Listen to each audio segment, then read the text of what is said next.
Assalamualaikum warahmatullahi wabarakatuh, Sobat Sarjana. Jumpa lagi bersama saya Amjad di podcast Isnu. Kalau kemarin-kemarin kita ini ngobrol yang serius, kita ngobrol soal isu-isu terkini. Sekarang kita berubah. Kita akan kedatangan momen besar di bulan Juni nanti. Tanggal 12 Juni akan ada pembukaan Piala Dunia 2026. Pesta bola terakbar sejagat yang akan menggunakan sistem baru dengan peserta yang baru, dan tentu saja saya nggak akan berlama-lama memberikan opening karena saat ini di studio Isnu sudah hadir salah satu pengamat sepak bola, pencinta sepak bola, meskipun beliau ini lama di Timur Tengah gitu kan, tapi beliau ini mencintai sepak bola dunia dengan seutuhnya. Selamat datang di podcast Isnu, Mas Budi. Assalamualaikum warahmatullahi wabarakatuh. Ya, Ahmad Budianto. Beliau ini lulusan Timur Tengah, melanglang buana ke Eropa hanya untuk nonton bola. Jadi, Mas Budi, kita ini kan mau kedatangan momen besar sepak bola. Semua orang sudah membicarakan itu, bahkan di tempat-tempat umum, warung kopi, semua orang berbicara soal sepak bola ini, Piala Dunia. Sekarang ini banyak yang unik nih kan. Ada 48 tim, biasanya nggak sampai segitu kan gitu. Unik karena sekarang digelar di Meksiko, Kanada, dan juga di Amerika. Selain itu nggak pernah ada ya pertandingan di banyak negara. Dulu, terakhir kan hanya Korea Selatan lawan Jepang. Dengan unik ini, kira-kira kalau Mas Budi melihat mungkin nggak ini ada hal yang unik? Kalau selama ini kan kita tahu nih, kalau Piala Dunia pasti juaranya kalau nggak Amerika Latin, Eropa gitu. Ada nggak kemungkinan ini ada Asia atau Afrika yang muncul nih dengan keunikan-keunikan Piala Dunia di 2026 ini? Ya. Yang pertama ya, kita ngomongin bola itu harus serius, Pak. Serius. Karena di beberapa negara sepak bola itu adalah semacam sudah seperti agama. Nah, gimana aja ceritanya kok bisa jadi agama itu? Ya contoh lah, bagaimana Maradona di Argentina begitu didewakan kan, karena keberhasilannya membawa Argentina juara Piala Dunia kan. Terus bagaimana Pele dan seterusnya. Di tempat saya pernah tinggal lama di Mesir, saya kurang lebih 5 tahun di Mesir. Kalau timnas Mesir tuh main bola pertandingan, apalagi misalkan Piala Afrika atau apa, itu dunia berhenti, Pak. Jadi kota itu sepi. Sama nggak dengan Indonesia itu? Mungkin lebih dahsyat di Mesir. Lebih dahsyat di Mesir. Jadi semua berhenti nonton bola di warung-warung kopi, di rumah dan seterusnya. Dan kalau Mesir menang, semua keluar mobil itu arak-arakan membunyikan klakson. Tidak harus juara, hanya menang aja. Hanya menang saja. Apalagi kalau menangnya sama Arab Saudi. Nah, itu musuh. Jadi Mesir itu kalau sesama Arab, kan di situ kan ada sesama Arab tuh, musuh besarnya itu adalah lawan terbesarnya itu adalah Arab Saudi. Kalau di kawasan Afrika, mereka tuh sering bersaing dengan Tunisia dan Aljazair dan Maroko. Itu 4 besar ya. 4 besar ya, tapi masih Arab juga ya. Jazirah Arab, tapi di Afrika kan. Iya, betul. Negara Arab tapi yang terletak di Afrika. Tapi kalau di Teluk, kawasan Teluk, lawan terbesar, yang dianggap lawan besar lah, jadi itu memang Arab Saudi. Bisa jadi itu kalau Mesir itu menang, misalkan sebuah pertandingan dia menang sama negara besar, misalkan negara Eropa, misalkan Jerman atau Inggris, terus berikutnya itu kalah sama Arab Saudi, itu pelatihnya itu bisa dicaci maki di media itu. Jadi kayak Indonesia kalah sama Malaysia gitu. Itu ya. Perfect. Itu persoalan harga diri berarti. Persoalan harga diri itu. Pride-nya itu kan. Itu betul. Sama itu kayak Liverpool kalau kalah dari MU gitu ya. Itu betul. Jangan sampai lah Liverpool tahun ini kita kalah 2 kali itu. Jangan sampai lah. Itu ngomong klub. Kita balik lagi kita ngomongin negara Piala Dunia. Ya. Gimana kira-kira kalau melihat ada kemungkinan nggak nih, kira-kira ada kemungkinan nggak negara-negara Afrika atau negara Asia muncul? Karena kan kita melihat hasil uji coba kemarin gitu kan. Betul. Pantai Gading bisa ngalahin Prancis gitu kan. Irak bisa nahan imbang Spanyol. Gitu kan. Ini kan hal-hal yang penuh kejutan gitu kan. Belum Jepang kemarin juga sempat mengalahkan Inggris kan gitu. Nah, kira-kira ada nggak kans untuk ada kejutan gitu di Piala Dunia? Nah, setiap pertandingan bola itu pasti dikaitkan dengan lokasi di mana pertandingan itu diadakan lah, misalkan. Ya, contohnya kalau kayak di antar klub ada pertandingan home and away, jadi orang yang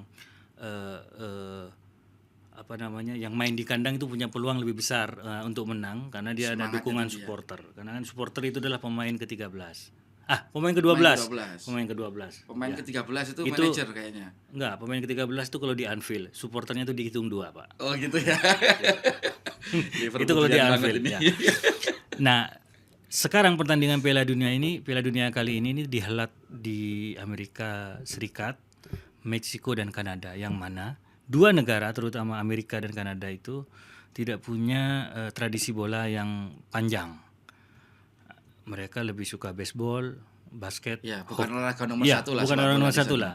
Bahkan nyebutnya bukan football di sana, soccer. Soccer, betul. Di Inggris baru disebut football. Nah, orang Amerika tuh nyebutnya soccer. Nah, menariknya di Amerika itu banyak imigran dari Amerika Latin, Pak. Jadi memang banyak sekali lah. Meksiko apalagi yang berbatasan Meksiko. langsung ya kan. Nah, kita jangan bahas Meksiko dulu, di Amerika Serikat dulu. Nah, itu banyak imigran Amerika Latin selain yang dari Meksiko, dari Kolombia, dari mungkin Brazil juga banyak. Pokoknya dari kawasan situ kan memang banyak yang ke Amerika jadi imigran di sana. Apalagi Kuba itu banyak. Nah, yang namanya etnis Latin pasti akan mendukung negara-negara yang Latin, yang dari kawasan Amerika Latin. Meskipun mereka sudah punya kewarganegaraan Amerika. Oh iya, warga negara Tetap ya? Amerika. Kemungkinan besar kan Negara seperti nenek itu. moyangnya ini Negara dukung. nenek moyang tetap bisa. Berarti mereka kemungkinan bisa punya dui kewarganegaraan di dalam stadion. Mungkin ketika Amerika dia mungkin dukung Amerika, tapi ketika misalkan Amerika negara berjumpa dengan negara nenek moyangnya. leluhurnya, nah itu mereka itu mungkin terpecah lah. Tapi setidaknya ketika ada pertandingan negara yang dari kawasan Amerika Latin pasti akan dapat dukungan supporter. Bagus. Nah, Meksiko tuh pernah punya pengalaman menghelat Piala Dunia pada tahun 1986 kan. Iya. Waktu itu Argentina juaranya. Iya. Kalau saya melihat dukungan supporter itu akan cukup berpengaruh. Mungkin saya prediksi saya masih negara Amerika Latin dan terutama mungkin saya malah jagokan Brazil sekarang. Saya pribadi ya. Ini sebagai penonton netral saya tidak menjagokan tidak suka Brazil, tidak suka ini. Klub negara saya tidak terlalu punya fanatisme tertentu. Saya lebih pada klub yaitu Liverpool. Nah, cuman Afrika ini sekarang mendapatkan berkah bakat yang luar biasa. Negara-negara kawasan Afrika. Bakatnya seperti apa itu? Yang bakatnya, Mas? Bakat pemain. Contohnya pada perhelatan terakhir Maroko bisa masuk. Iya. Ya, Semifinal ya? Semifinal, bisa masuk semifinal, dan itu prestasi bagus lah, luar biasa lah buat negara Afrika, kawasan yang berasal dari Afrika. Nah, menariknya pemain-pemain yang di kawasan Afrika itu rata-rata pemainnya itu dididik dan dibesarkan di negara-negara Eropa. Karena mereka tuh imigran. Contoh Achraf Hakimi, dia lahir di Belanda, berlatih di kawasan Amsterdam. Saya pernah ke kampung dia, itu kawasan tempat dia lahir. Sampai saya mengunjungi tempat dia latihan pertama, katanya saya. Wallahu alam ya, saya dikasih tahu sama orang di situ, ini Achraf Hakimi dulu kalau kecil latihan pertama bolanya di sini. Lapangannya bagus nggak itu? Bagus, Pak. Lapangan RT sana itu sekelas lapangan provinsi kita di sini mungkin ya, Pak. Lapangan provinsi kita juga masih ada yang bagus. Iya. Yang jelek maksudnya, Mas. Iya, bagus lah. Nggak semuanya Artinya, bagus gitu kan. Lapangannya bagus gitu, maksudnya rata, rumputnya bagus, terjaga lah, terawat lah, yang paling penting tuh itu terawat. Nah, itulah jadi rata-rata negara kayak dari Maroko, mungkin Tunisia, terus Pantai Gading, itu banyak pemainnya dibesarkan di Perancis lah, mungkin di sekolah bolanya di Perancis, di Senegal juga, karena kan mereka dulu bekas jajahan-jajahan negara Eropa ya. Jadi mereka ini dapat dapat pengalaman, dapat pelatihan yang sudah bagus dari usia Betul. Jadi mereka itu sebenarnya pemain Eropa, cuman membela negara Afrika sebenarnya. Pemain Eropa dalam tanda kutip artian mereka dilatih dan dididik sesuai tradisi permainan bola di Eropa. Nah, itu yang membuat itu yang dari nilai lebih buat kawasan-kawasan negara-negara Afrika itu. Jadi, itu mungkin akan cukup merepotkan itu. itu. Dikatakan kan naturalisasi jadinya. Ya mungkin. Ya, Mungkin semacam naturalisasi. jadi Indonesia nggak salah ya naturalisasi juga ya. Cuman Pak, di Indonesia itu menganut kewarganegaraan tunggal, Pak. Iya. Makanya harus dinaturalisasi. Heeh. Nah, negara-negara itu, Afrika itu punya asas dui kewarganegaraan. Jadi dia bisa punya dua warga negara, Pak. Dia warga negara Perancis sekaligus Pantai Gading. Iya. Aljazair sekaligus Perancis, Maroko sekaligus Belanda. Itu mesti bisa. Nah, itu makanya lebih lentur mereka itu. Rekrutmen pemainnya itu lebih lentur. Sedangkan kalau kita kan misalkan mau naturalisasi satu pemain yang top lah yang keturunan Indonesia misalkan. Dia pasti mikir, Pak. Wah, kalau aku sendirian nih nggak bisa ngapa-main, bisa juara apa gitu kan. Jadi dia aku bela negara misalkan Belanda aja lah atau Belgia aja lah, karena peluangnya untuk main di Piala Dunia lebih besar. Begitu. Itu mungkin perlu dipertimbangkan nih di MK tentang dui kewarganegaraan nih. Jadi dibahas sampai ke sana ya. Jadi kita punya Lah itu dua warga itu negara ngaruh, gitu Pak. ya. Ngaruh betul itu. Dua paspor dong itu Dua nanti. paspor. Jadi itu mungkin ngaruh. Nah, contoh negara lain misalkan yang tidak banyak naturalisasi seperti itu kan contohnya Mesir. Mesir itu dia pemainnya lebih banyak main di liganya sendiri, lahir dan besar di negara Mesir. Sedikit lah yang mungkin baru setelah beranjak remaja kayak Marmos itu baru dia main pindah ke Jerman atau kemana ya lupa saya itu. Makanya kurang bagus ya sebab Makanya dia tradisi ke secara Piala Dunianya juga tradisi Piala Dunianya kurang bagus. Tapi dia selalu juara Afrika. Kenapa? sering. Karena Piala Afrika itu sering di tengah-tengah musim itu. Kalau di tengah musim kompetisi Liga Eropa. Jadi nggak semua pemain-pemain bagusnya itu bisa main di situ. Tapi kan ada aturan kalau itu kan di FIFA Matchday boleh dilepas. Betul. Dan klub harus melepas gitu. Tapi udah capek dia, Pak. Karena di tengah musim, Pak. Beda kalau di summer kayak sekarang gitu kan dia udah istirahat, udah liburan. Nah, dia baru selesai pertandingan kemarin langsung berangkat, mungkin berapa hari kemudian langsung ini, jadi persiapannya juga kurang matang. Nah, Mesir negaranya tuh pemainnya banyak main di kompetisi lokal. Mungkin kalaupun di luar ya paling hanya sedikit lah, mungkin lebih banyak main. Jadi mereka lebih padu, makanya mereka juara Afrika berkali-kali tuh. Masih rekor terbanyak tuh masih Mesir juara Piala Afrika. Nah, jadi kesimpulannya Afrika punya peluang karena bakat dan talenta mereka luar biasa dan dididik secara tradisi permainan bola Eropa. Nah, Asia bagaimana Asia? Ini saya belum jawab Asia kan? Iya, belum jawab. Asia ini Paling ya Jepang. Jepang. Korea, Irak. Kalau yang kemarin kejutan kan Irak bisa nahan imbang Spanyol uji coba. ya uji coba, Pak. Mereka kan takut cedera ya, jaga-jaga lah. Ya kan nggak lucu juga baru mau main langsung cedera kan. Mereka tuh lebih nguji sistem permainan. Nah, atau juga buat nipu lah calon lawan kan. Bisa jadi, Pak, benar. Iya, bisa sengaja jadi. dia seolah-olah seperti itu ya strateginya. Ya, sudah seperti itu kan. Cuma kan mau taruh di mana muka ini ketika mau masuk turnamen sebenarnya tapi masih kalah gitu. Ya, itu sih enggak juga sih. Enggak ya? Juga. Nah, kalau saya sih masih. Nah, tapi Asia ini Jepang yang luar biasa. Jepang juga baru mengenal bola, Pak. Mungkin awal tahun 90-an baru tahu bola. Sebelumnya nggak ada kompetisi. Ricky Yakob dulu malah main di sana, Pak. Tahun Main 80-an ya. Iya, 80-an. Jadi ya sangat luar biasa Jepang itu pemainnya main di Liga Eropa semua apa segala macam. Dan mereka cepat mudah beradaptasi dengan sistem permainan. Jadi ada pemain bola itu kan ada yang jago secara skill, tapi dia nggak bisa melebur dalam sebuah sistem permainan. Banyak pemain kita gampang memahami permainan. Skema permainan sistem gitu. Kapan dia harus ngoper, kapan dia harus ini. Mungkin kalau skill individu kita jago, Pak, pemain-pemain Indonesia jago lah. Tapi ya, tapi untuk melebur dalam sebuah sistem permainan itu mungkin masih belum karena Kemampuan untuk memahami sebuah permainan. betul sama itu, Pak. Skema permainan yang diminta oleh pelatih. Sama fisik, Pak. Kita kan banyak makan nasi sama nasi goreng, Pak.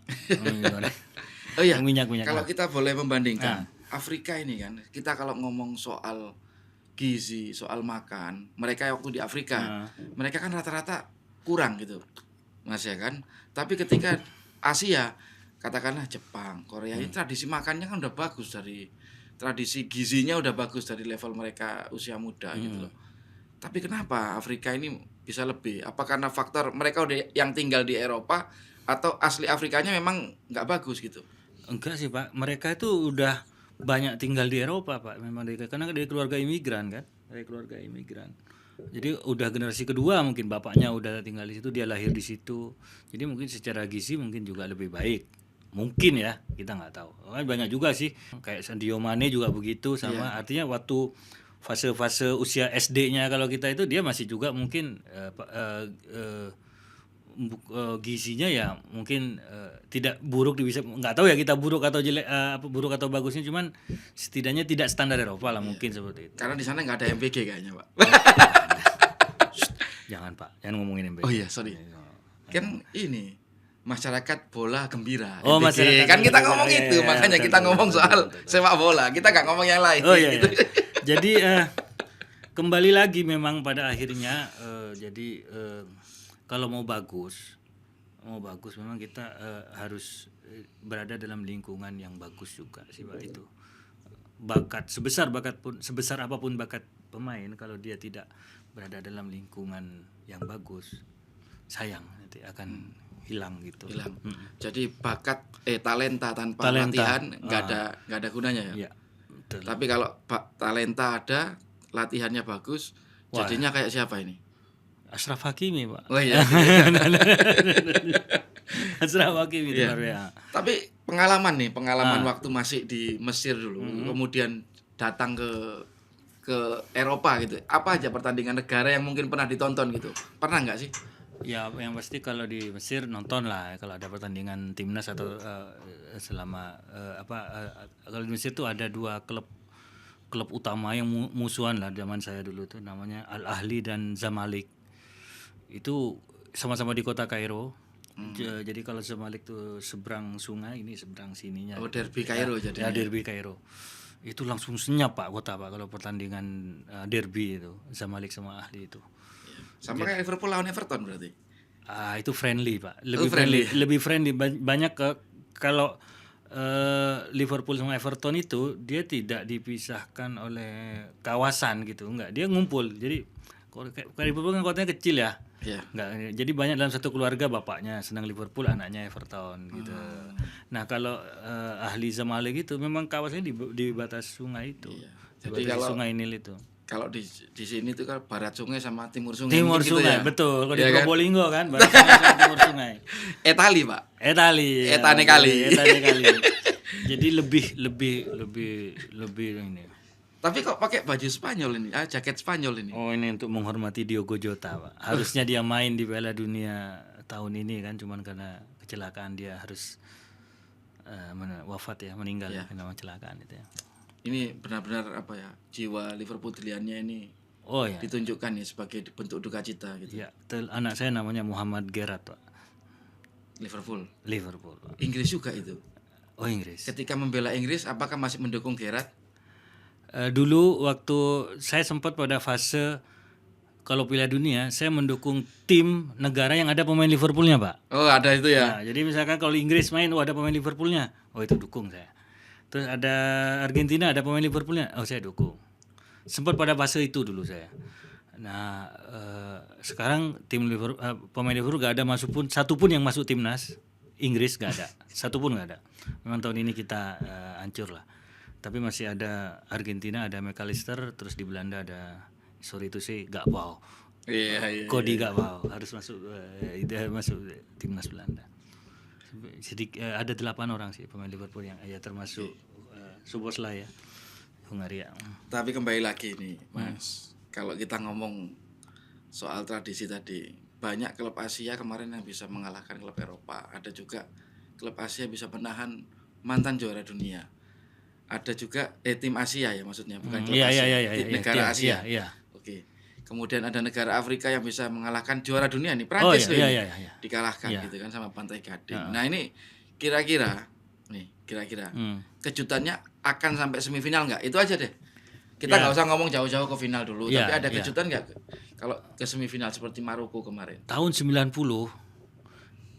Kamerun ngalahin Argentina pertandingan pertama. Kamerun waktu itu ke Argentina 8-6 juara. Tahun 90 pertandingan pertama Argentina ketemu Kamerun dengan Roger Milanya. Iya. Itu kalah Pak Argentina. Dan itu luar biasa, wah heboh lah. Jadi mungkin itu simbol awal lah kebangkitan negara-negara Afrika di Piala Dunia. Dan itu terus setiap tahun ada aja kejutan, ada kejutan.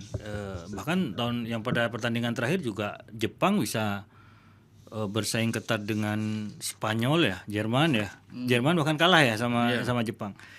Ya itu Bukan, Jerman sempat kalah dengan Korea Selatan sempat kalah dengan Korea Selatan. tahun 2014. 2014. Yang bikin Sintayong akhirnya itu 2014 atau 2018 ya? Bukan, itu kan Itali yang masuk semifinal yang Piala Itu 2002. 2002. Kemudian kan Jerman pernah kalah Hmm. lawan Korea Selatan itu di Piala Dunia. Iya karena kalah saya ingat Di itu. Rusia kalau nggak salah. Di Rusia, Makanya ya, betul. kemudian Sintayong menjadi pelatih Indonesia, kan gitu. Ceritanya kan itu Oh kan. ya, gara-gara Sintayong bisa ngalahin Bisa itu. ngalahin itu. Tapi kan ini Pak, Piala Dunia itu bukan hanya pertandingan 1 kali 2 kali, itu pertandingan maraton, ada beberapa pertandingan. Nafasnya juga harus panjang, artinya habis-habisan. Dia bayangin 1 minggu main 2 kali atau 3 kali ya bahkan ya. 2 kali. 2 kali. Iya. Ya, paling tidak 2 kali. Itu fisiknya harus betul-betul bagus lah, harus betul-betul bagus. Apalagi di Amerika Serikat cuacanya itu panas Pak. Kalau musim panas itu, jadi dehidrasi cepat ya. Harus fisiknya benar-benar kuat.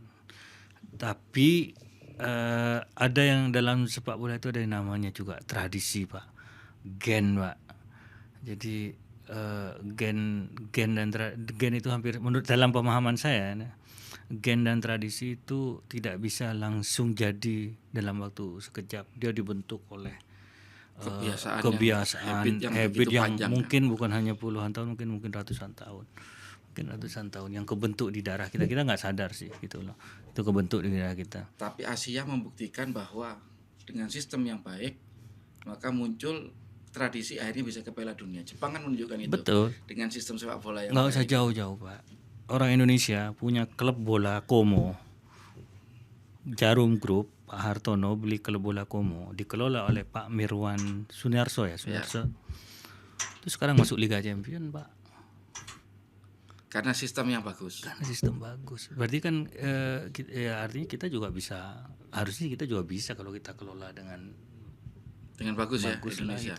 Tapi kan ini Jepang, ada Korea, itu yang mewakili wilayah Asia Timur. Iya. Kemudian ada Asia Barat seperti Irak, kemudian Iran. Ini kan pasti seru ini, apalagi kan kalau kita ngomong pride Asianya nih mungkin muncul di Amerika ini. Terutama Iran Pak, kasihan. Iran, ya? Kemarin saya baca pemain Iran itu kalau mainnya di Amerika Serikat, habis pertandingan dia harus balik ke Meksiko lagi. Itu udah lelah banget ya. Iya bayangin Pak, habis lari-lari itu berapa kilometer tuh setiap pemain tuh lari kalau main bola itu, harus balik ke Iran, nggak boleh tinggal di Amerika. Jadi kansnya kayaknya nih ya, kalau di Amerika ini kansnya lebih bagus mana? Iran, tim Asia atau tim Afrika? Kalau saya lebih sepakat tim Afrika kayaknya. Tim Afrika sekarang kembali lagi ya. Tim Afrika. Kalau kemarin ada Maroko, mungkin sekarang entah Pantai Gading, entah yang lain ya. Saya masih Maroko kayaknya.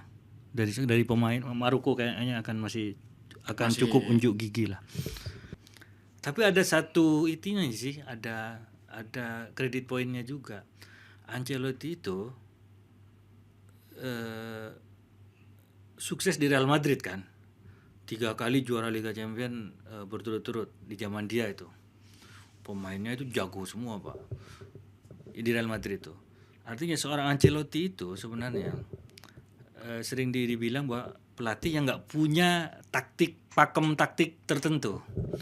Contohnya kan kalau Jurgen Klopp kan ada gegenpressing, Barcelona dengan tiki-takanya, Pep dengan apa istilahnya? Ya tiki-taka dengan false nine-nya. Tiki-taka plus lah gitu ya, tiki-taka plus lah. Nah, Ancelotti itu enggak.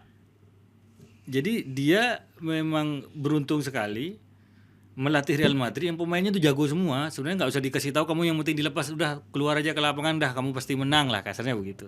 Yang penting kamu dia kasih tugas, kamu yang pertahanan, kamu yang bagi bola, kamu yang ngegolin gitu doang. Jadi istilahnya timnya udah siap, pemainnya udah top gitu ya, pemain kelas A gitu kan. Nah, Brazil kemungkinan besar itu seperti itu Pak. Pemainnya lengkap kan Brazil tuh. Depan, tengah, belakang. Kipernya biasa semua. Alisson Becker Pak, kiper Liverpool Pak. Nah, gitu kan. Jadi Baju Spanyol karena Jota. Ya. Hati di Brasil dong. Saya boleh lah Brasil karena ada Alisson Becker di situ. Nah, Coba kita lihat. Jangan-jangan di dalamnya ini ada Brasilnya. oh nggak nggak ada. Jadi itu Ancelotti itu akan. Jadi sebenarnya Brasil itu seperti Real Madrid ya, tapi dalam bentuk negara ya, bukan klub tuh. Karena pemainnya udah jago-jago semua. Jago semua. Udah tengah, depan, belakang semua. Wah. Ya kemungkinan malah saya tuh kayaknya sih ramalan Brasil nih. Ada yang ketawa-ketawa di belakang ini. Iya. Mas, Brasil nih. kamu dukung apa? Kalau nggak Argentina, Portugal. Nah, Portugal tua-tua. Ya, benar kan? Portugal iya masih Ya, ada Ronaldo. masih ada sih. Ronaldo. Tapi Argentina ada Messi gitu kan. Ya itulah problem dua negara itu. Mereka Jepang harusnya bawa Kazuyoshi Miura iya, ini. makanya. Jadi kalau jadi di Argentina kalau ada Messi nanti permainannya itu pasti Messi sentris. Iya. Dan Ronaldo kalau dia dijadiin starter Ronaldo sentris. Ronaldo sentris. Iya. Dan lihatlah bagaimana Ronaldo ya semangatnya itu, tapi dia kan memang pengen Piala Dunia karena itu satu-satunya piala yang belum dia dapat kan. Iya. Mm-mm. Oke, jadi intinya tim-tim Asia atau Afrika yang akan lebih moncer Menurut saya ya. karena berpengalaman di tahun sebelumnya dan melihat kondisi saat ini. Pemainnya ya. Iya. Kemudian kalau soal juaranya Brasil. Mas Budi Brasil ya. Brasil. Ya. Kalau saya sih berpikir mungkin dengan hasil-hasil yang tadi Perancis atau Spanyol bisa bagus karena kan mereka udah kalah nih.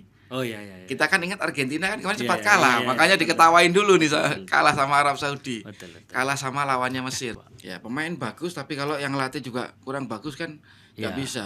Portugal pelatihnya pemainnya bagus-bagus juga. Ya kan PSG Vitinha.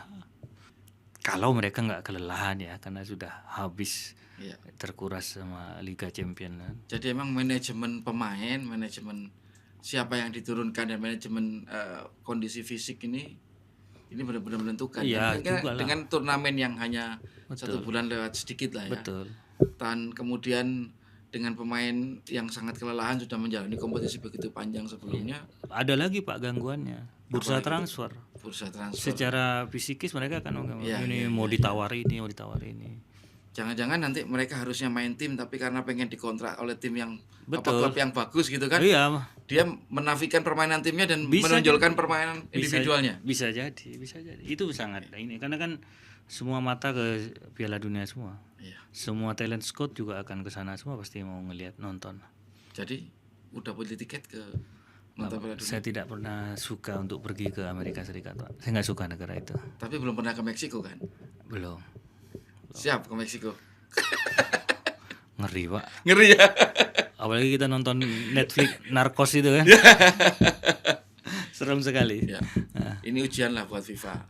Kira-kira bisa nggak mereka menafikan dan menghilangkan unsur bahwa ini ada yang di set up nih untuk menjadi juara kayak gitu kan ya.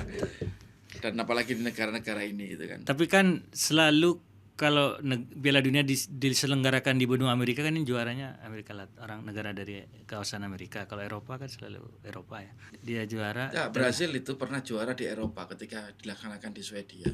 Oh ya dulu. Ya Tapi kebanyakan mostly itu kalau mainnya perhelatannya di Eropa yang juara negara Eropa. Kalau di benua Amerika yang juara negara. Enggak, kemarin Jerman juaranya di Brasil 2014. Oh iya benar ya. Itu anomali itu. Iya, Rusia juaranya siapa di Rusia? Siapa juaranya? 2018. Prancis, Pak. Prancis, Pak. Iya, Eropa. Di Eropa, Pak. ya. Iya. Itu kan anomali satu tuh Jerman itu yang bisa menaklukkan. Tapi kayaknya itu sudah nggak berlaku itu, Mas. Ya, bisa jadi. Nggak berlaku karena sepak bola ini udah makin luar biasa ya kan. Jadi klinik-klinik gitu klinik nggak ada kecuali mainnya di Afrika kayak dulu. Wah. 2010 masih ada itu. Kliniknya. Jadi cerita itu waktu Kamerun bisa ngalahkan Argentina itu media-media tuh banyak memberitakan soal kliniknya itu pada tahun 90 itu. Jadi bahwa Argentina katanya di kena klinik lah akhirnya jadi lemes gitu kan gitu. Oke, apapun itulah. Soalnya Di Indonesia juga banyak gitu. Soal apa ya? Soal klinik dan sebagainya itu adalah warna di belakang Ya, permainan indah di atas lapangan. betul. Kita tunggu saja bagaimana nanti Sobat Sarjana, karena ISNU juga punya rencana untuk menggelar nonton bareng.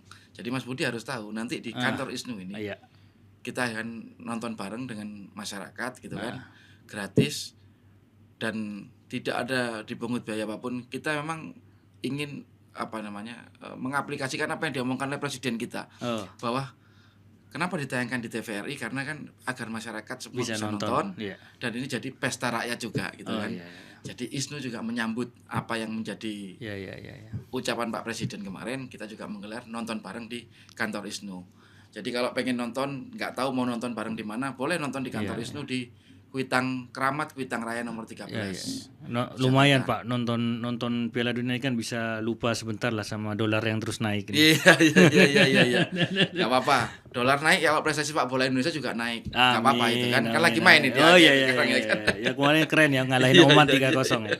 Keren, nggak pernah Itu uji sebelumnya. coba kalau itu. Dia coba. Ya kan, tapi menuju Piala AFF nanti ya Iya, kan iya, gitu. ya, Ya mudah-mudahan lah sepak bola Indonesia juga bisa merasakan bahwa kenapa saya pakai baju Indonesia? Iya. Karena kan kemarin hampir kita ke Piala Dunia. Oh iya, iya, hampir. Cuma kan karena ada entah itu perubahan-perubahan yang tidak jelas ya di akhir gitu kan. Iya. Akhirnya skema yang harusnya bisa membawa kita ke Piala Dunia akhirnya. Jangan-jangan ada kliniknya nggak itu Pak? Nah, Kok bisa gagal itu Pak? Gimana? Ada gosip-gosipnya nggak? nggak tahu. Oh, Yang nggak pasti ada. kalau hujannya terus pasti ada kliniknya. Oh, Kan ada kliniknya.